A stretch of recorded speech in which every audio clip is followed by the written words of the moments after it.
Betul, Dede? Bagaimana ceritanya? Bisa saudara cerita? Bagaimana ceritanya Dede sampai bisa bercerita tentang adanya pelemparan batu? Saya tanya dulu biar berurut ya. Kamu kerja di mana, Dede? Cucian mobil, Pak. Pada waktu itu ya? Ini pada waktu 2016 ya? Cucian mobil. Cucian mobil, ya. Udah berapa lama kerja di sana? Kurang lebih 1 bulan. 1 bulan. Pada tanggal 27 Agustus 2016, kamu berada di mana? Posisi tidak masuk kerja, Pak. Tidak masuk kerja. Tidak. Karena apa? 27 Agustus saya masuk kerja, Pak. 27 Agustus masuk kerja. Kemudian tanggal 28 Agustus 28 Agustus saya masih masuk, Pak. masuk. 29 Masuk, Pak. masuk. Ya. Kemudian saya mau tanya, kamu kenal nggak 7 terpidana itu? Tidak kenal sama sekali, Pak. Muka Ya? pun saya tidak kenal, nama tidak kenal. Muka tidak kenal, nama Nama tidak kenal. Sama sekali tidak kenal Sama sebelumnya. sekali tidak. Ya. Kapan kamu bertemu dengan Aep? Ya pada saat itu, Pak, kerja di kerjaan saya mengenal Aep di kerjaan. Oh, Aep itu juga bekerja di sama kamu. Iya, di situ. Oke. Nah, coba ceritakan bagaimana ceritanya Aep mengajak kamu ke kantor polisi. Awal mulanya malam, Pak. Aep menelpon saya dan mengajak saya ke Polres. Tanggal 2 September. Tanggal 2 September. Malam-malam hari. Sekitar jam 7-an. Saya Terus? antar lah. Saya mikirnya kan Aep orang rantauan, Pak. Karena nggak tahu daerah situ, saya antar ke Polres. Nah, setelah dalam Polres, saya tanya, Aep, mau ngapain di sini? Kata Aep, buat keterangan saksi anaknya Pak Rudiana yang meninggal. Nah, setelah itu saya tanya, Aep, emang mau ngapain, kan kita tidak tahu peristiwa itu. Nah, udah, katanya nanti saya arahin, saya ikutin apa kata saya, katanya. Dia bilang gitu. Nah, terus Pak Rudiana datang lah.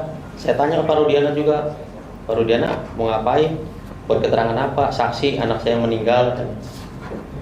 Nah, disitulah diceritakan saya nongkrong di warung. Kalau warung itu bener, Pak, warung malam, hanya membeli rokok.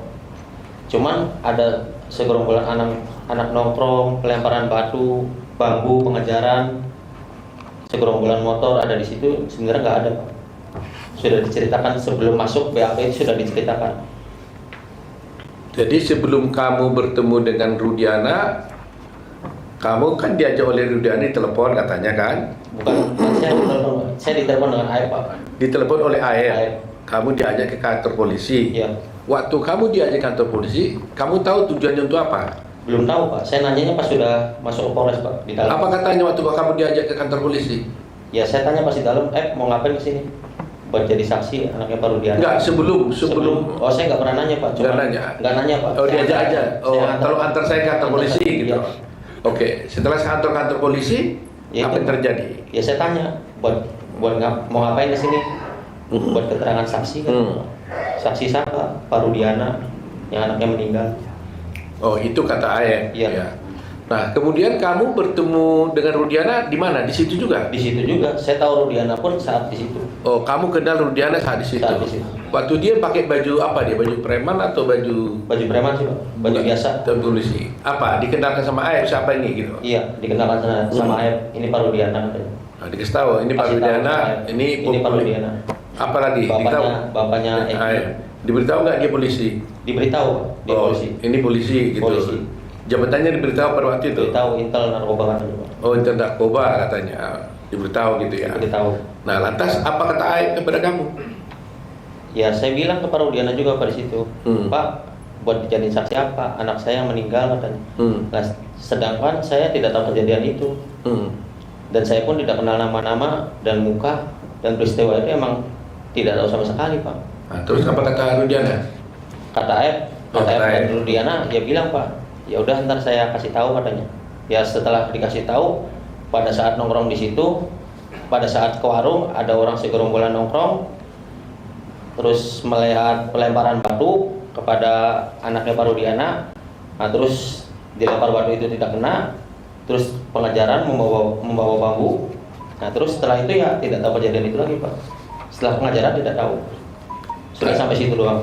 Tadi kan kamu ceritakan bahwa kamu diarahkan oleh Aep dan Rudiana. Saya mau lihat perannya masing-masing.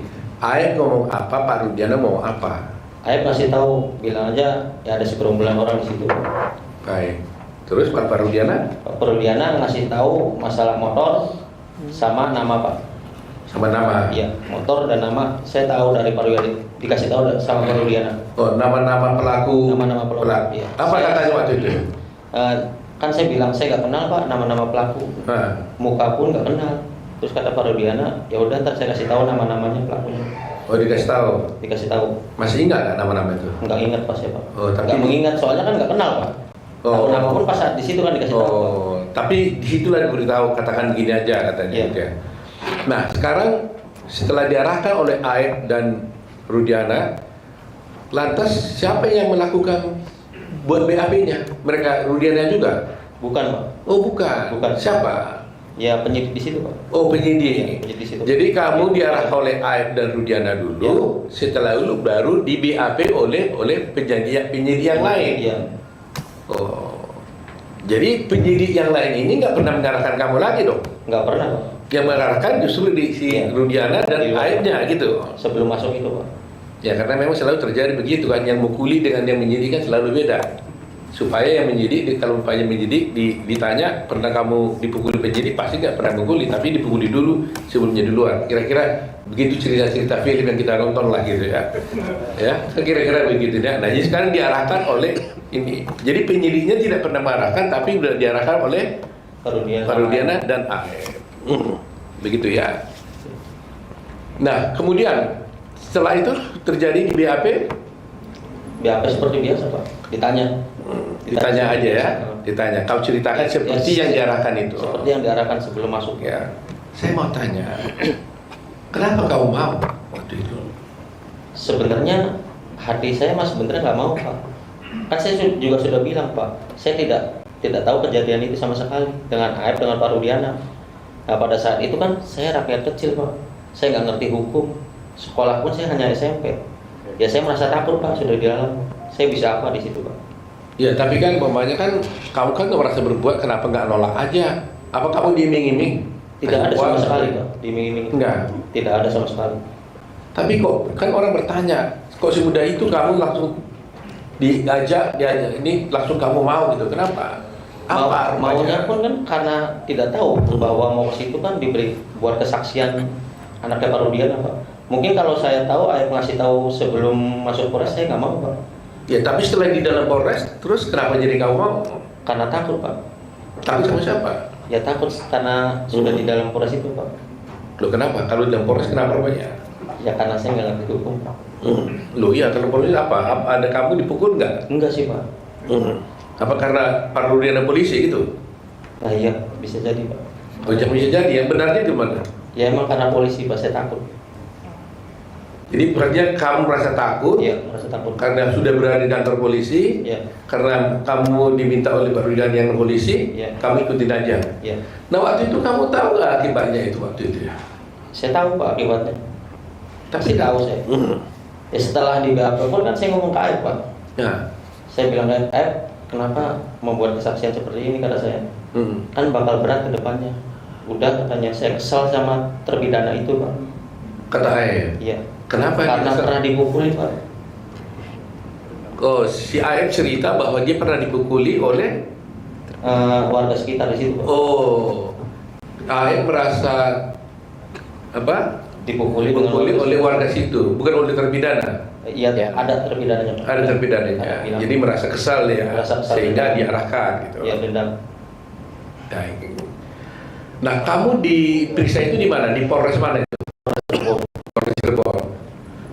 Nah, setelah di Polres Cirebon, apakah kamu pernah juga diperiksa di Polda? Tidak pernah sama sekali 2016 Pak. Hah? Tidak pernah. Tidak pernah Pak. Tetapi di sini kita lihat ada berita acara kamu juga ada di Polda. Jadi di sini ada wartawan, kita lihat ya. Ini ada berita acara di Polres dan juga ada acara berita acara di Polda. Tapi dia merasa kamu nggak pernah tanda tangan berita acara yang di Polda tidak pernah Pak. 2016 saya tidak pernah tanda di tangan. Polda kamu tidak pernah pernah. tanda tangan berita acara di Polda. Di BAP pun tidak pernah Pak. Kesana pun tidak pernah.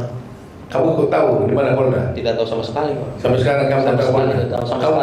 Sampai sekarang pun istilahnya tidak tahu Pak. Sekarang kan udah yang 2000. Yang sekarang 2024 mah udah Pak. Cuman kan kalau jalan tetap saya nggak hafal Pak. Nggak, artinya yang sebelum tahun 2004 waktu itu kamu tidak pernah ke Polda. Tidak tahu Pak sama sekali.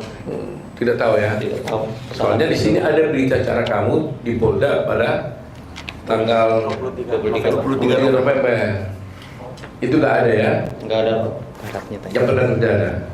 Jadi ini kalau begini-begini ada parah-parah begini ini, seperti yang kamu lihat di sini ini, Tanda tangan. tanda tangan ada nggak ya?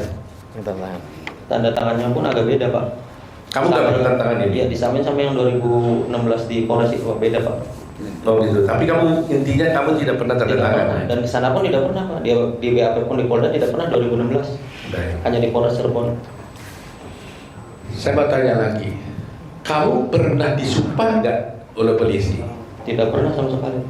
Hah? Tidak pernah. Nggak pernah. Kemudian kamu setelah kejadian ini, kamu pernah hadir di pengadilan tidak untuk bersaksi? Tidak pernah sama sekali.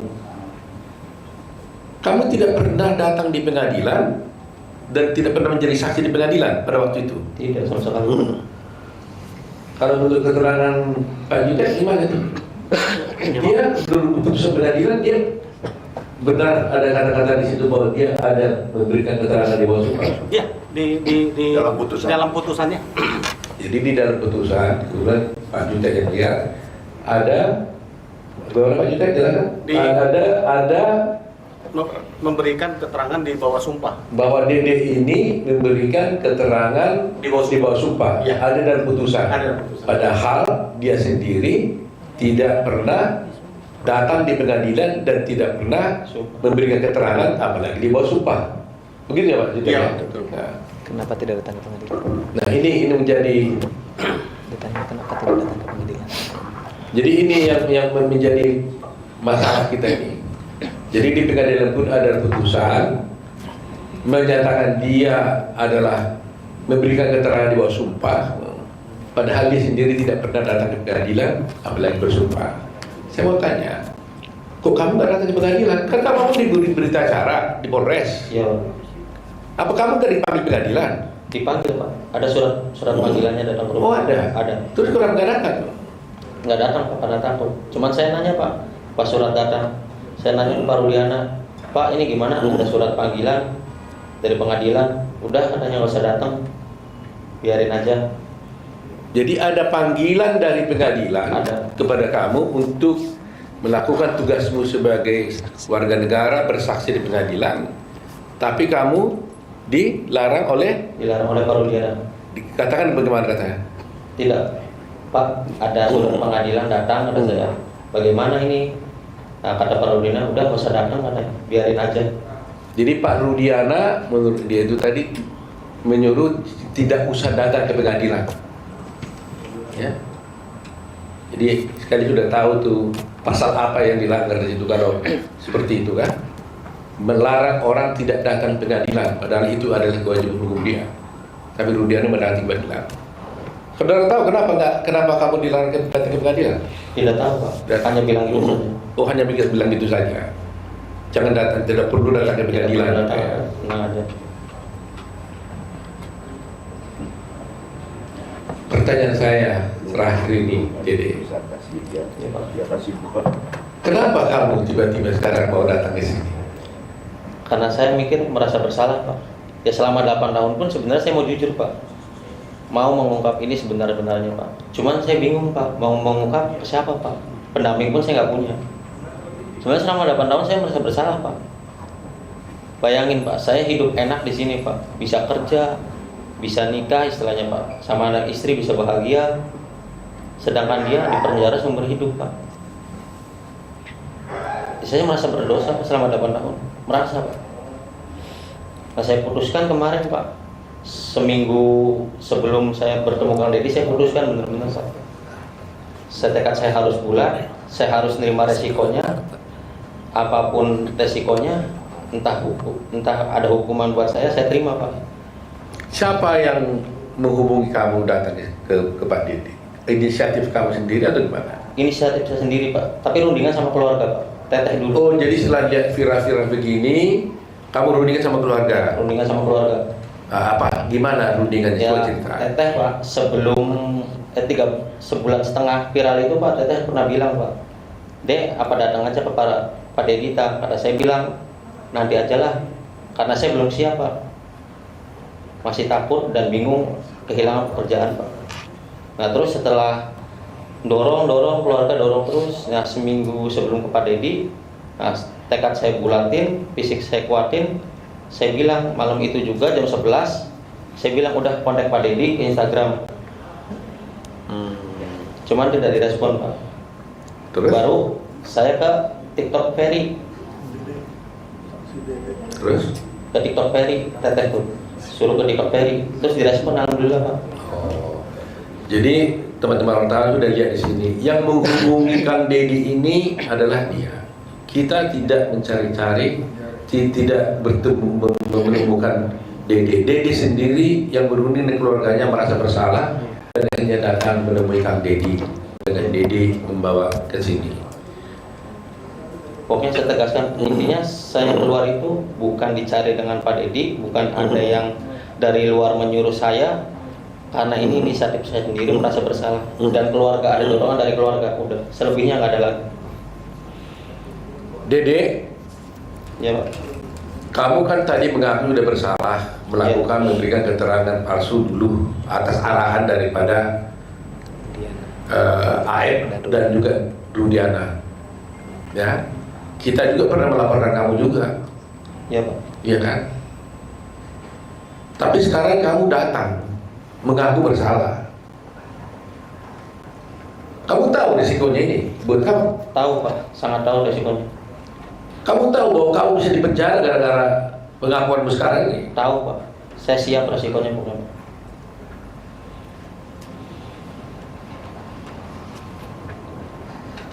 7 orang ini di dalam penjara gara-gara kamu. Iya Pak. Kamu bersedia nggak masuk penjara supaya 7 orang ini keluar? Sangat bersedia Pak. Yang penting intinya 7 terpidana itu saya mau keluar Pak, bebas. Seperti kehidupan saya kemarin Pak. Karena saya merasa bersalah. Meskipun kamu masuk penjara, Siap Pak. Meskipun saya masuk penjara menggantikan 7 terpidana itu, saya siap Pak.